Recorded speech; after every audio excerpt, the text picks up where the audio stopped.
பாஜகவில் இணைந்தால் ஊழல் கரை படிந்தவர்கள் சுத்தமாகி விடுவதாக முதலமைச்சர் மு க ஸ்டாலின் விமர்சனம். உடனடியாக வழக்குகள் ரத்து செய்யப்படுவதாகவும் சிதம்பரம் பரப்புரை கூட்டத்தில் பேச்சு.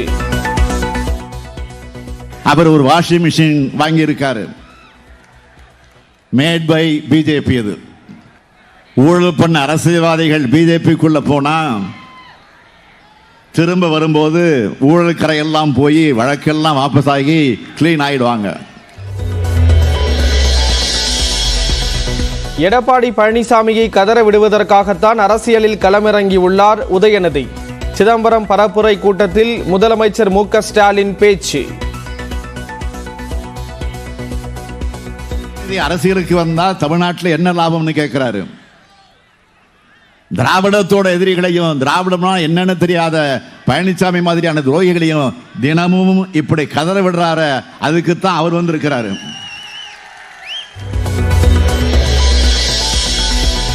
அதிமுக ஆட்சியில் என்னென்ன சீரழிவுகள் நடந்தது என பட்டியலிட முடியுமா என மு க ஸ்டாலினுக்கு எடப்பாடி பழனிசாமி கேள்வி. ஆதாரத்துடன் தெரிவித்தால் பதில் கூற தயார் என சவால். முஸ்லிம் லீக் இடதுசாரிகளின் சிந்தனைகளுடன் காங்கிரஸ் தேர்தல் அறிக்கை இருப்பதாக பிரதமர் மோடி விமர்சனம். காங்கிரஸ் கட்சிக்கென கொள்கை இல்லை என்றும் காட்டம்.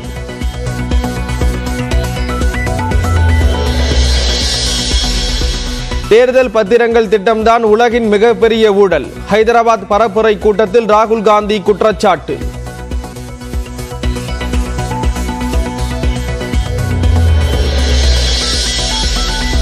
பாஜக தேசிய தலைவர் ஜே.பி. நட்டாவின் திருச்சி பேரணிக்கு அனுமதி மறுத்த காவல்துறை.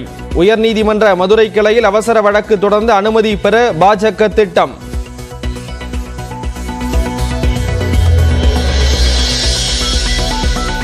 சென்னை தாம்பரம் ரயில் நிலையத்தில் நெல்லை எக்ஸ்பிரஸ் ரயிலில் கட்டுக்கட்டாக 4.5 கோடி ரூபாய் ரொக்கம் பறிமுதல். பாஜக வேட்பாளர் நயினார் நாகேந்திரனின் தேர்தல் செலவுக்காக கொண்டு செல்லப்பட்ட பணம் என தகவல். ராமநாதபுரம் தொகுதியில் பஜ்ஜி சுட்டு வாக்கு சேகரித்த ஓ பன்னீர்செல்வம்.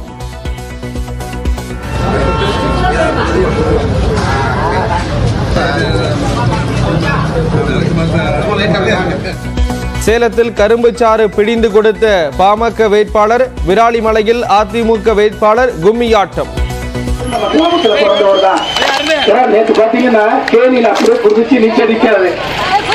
மக்கள் வெள்ளத்தில் நீச்சல் அடிக்கிறாரு.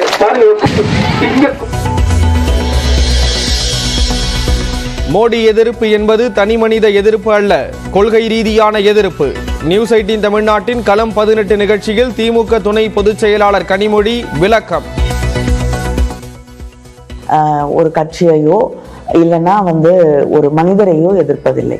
அந்த மனிதரும் அந்த கட்சியும் எந்த கொள்கைகளை சார்ந்திருக்கிறார்கள், அவங்க எந்த கொள்கையை முன்வைக்கிறாங்களோ அதை தான் எடுத்துக்கிறோம். மயிலாடுதுறை அருகே சுற்றித் திரியும் சிறுத்தையின் புகைப்படம் வெளியீடு.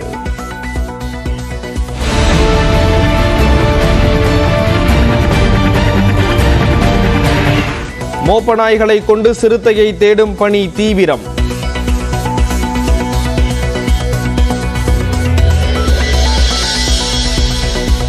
கோவை வெள்ளலூர் குப்பை கிடங்கில் பயங்கர தீ விபத்து. கடும் புகை மூட்டத்தால் சுற்றுவட்டார பகுதி மக்கள் அவதி.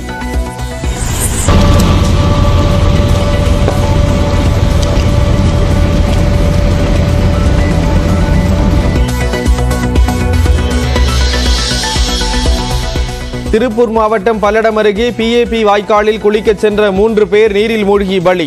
பல மணி நேர தேடுதலுக்கு பின்னர் உடல்களை மீட்டு தீயணைப்புத் துறையினர்.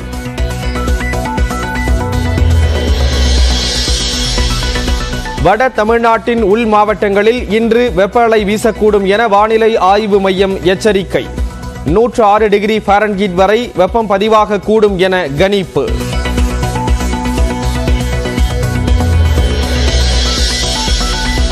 கர்நாடகாவில் மதுரமா தேவி கோயில் திருவிழாவில் 120 அடி உயர தேர் கவிழ்ந்து விபத்து.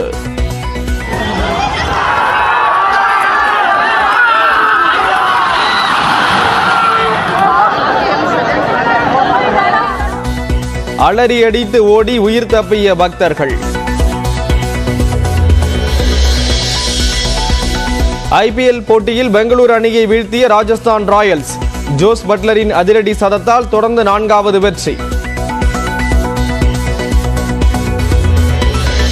தாம்பரத்தில் உரிய ஆவணங்கள் இன்றி நெல்லை விரைவு ரயிலில் கொண்டு செல்லப்பட்ட சுமார் 4 கோடி ரூபாய் பணத்தை தேர்தல் பறக்கும் படையினர் பறிமுதல் செய்தனர்.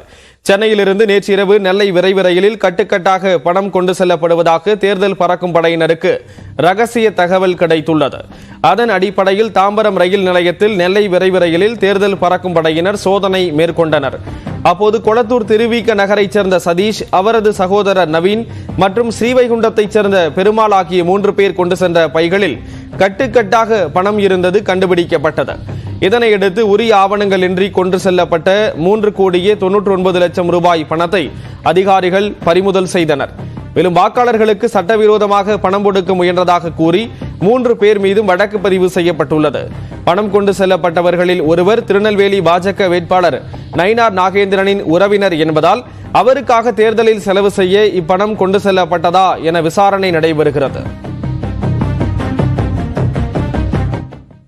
முஸ்லிம் லீக் மற்றும் இடதுசாரிகளின் சிந்தனைகளை காங்கிரஸ் கட்சி தனது தேர்தல் அறிக்கையில் பிரதிபலித்துள்ளதாக பிரதமர் மோடி விமர்சித்திருக்கிறார். ராஜஸ்தான் மாநிலம் அஜ்மீரில் நடந்த பரப்புரை கூட்டத்தில் பேசிய பிரதமர், காங்கிரஸ் இருக்கும் இடத்தில் வளர்ச்சி இருக்காது என கூறினார்.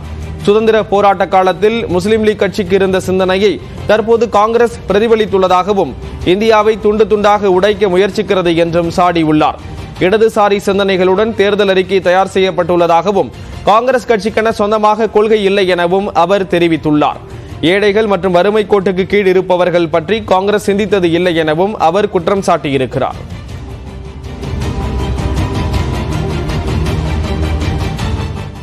பாஜகவின் தேர்தல் பத்திர திட்டம் உலகின் மிகப்பெரிய ஊழல் என காங்கிரஸ் மூத்த தலைவர் ராகுல் காந்தி விமர்சித்திருக்கிறார். தெலுங்கானா தலைநகர் ஹைதராபாத்தில் காங்கிரசின் தேர்தல் அறிக்கையை அறிமுகம் செய்த ராகுல் 500 ரூபாய்க்கு கேஸ் சிலிண்டர் உள்ளிட்ட வாக்குறுதிகளை குறிப்பிட்டார். நாட்டில் ஒவ்வொரு நாளும் சுமார் 30 விவசாயிகள் தற்கொலை செய்து கொள்வதாகவும் 1 ரூபாய் கூட விவசாயிகள் கடனை தள்ளுபடி செய்யாத பிரதமர் பணக்காரர்களின் 16 லட்சம் கோடி கடனை தள்ளுபடி செய்ததாக கூறினார். ஆனால் காங்கிரசின் தேர்தல் அறிக்கை இந்தியாவின் தலையெழுத்தையே மாற்றும் என ராகுல் காந்தி நம்பிக்கை தெரிவித்தார். தேர்தல் ஆணையத்தில் தனக்கானவர்களை பிரதமர் மோடி நியமித்துள்ளதாக குற்றம் சாட்டிய ராகுல் காந்தி, மிரட்டி பணம் பறிக்கும் அமைப்பாக அமலாக்கத்துறை இயக்குநரகம் மாறிவிட்டதாக சாடியுள்ளார்.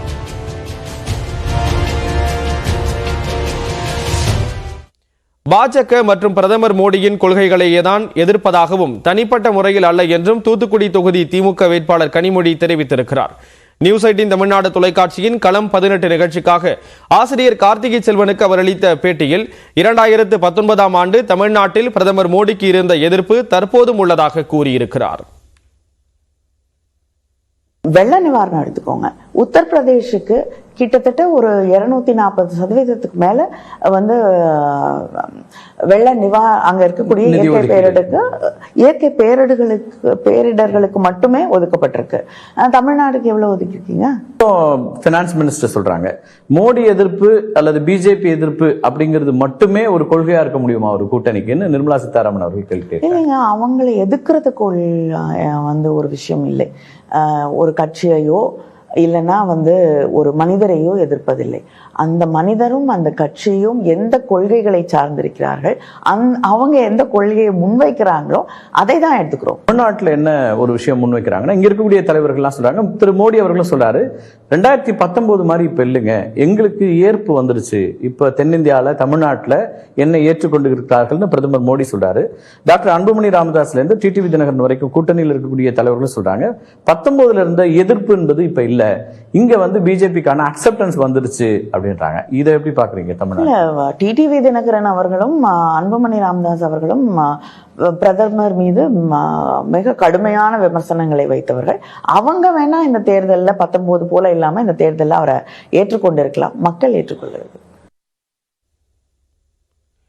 திமுக துணை பொதுச் செயலாளர் கனிமொழியுடன் ஆசிரியர் கார்த்திகை செல்வன் நடத்திய நேர்காணலின் முழு தொகுப்பு இன்று காலை 9:30 மணிக்கு ஒளிபரப்பாகிறது.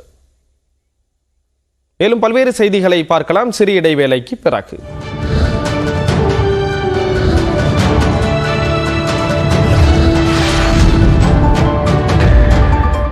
Dulux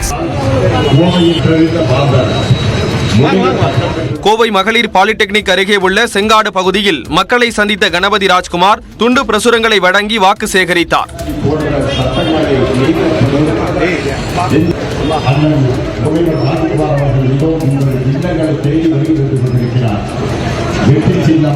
இதனையடுத்து திறந்தவெளி வாகனத்தில் பரப்புரையில் ஈடுபட்ட கணபதி ராஜ்குமார் பெண்களுக்கு ஏராளமான திட்டங்களை திமுக அரசு கொண்டு வந்துள்ளதாக கூறினார்.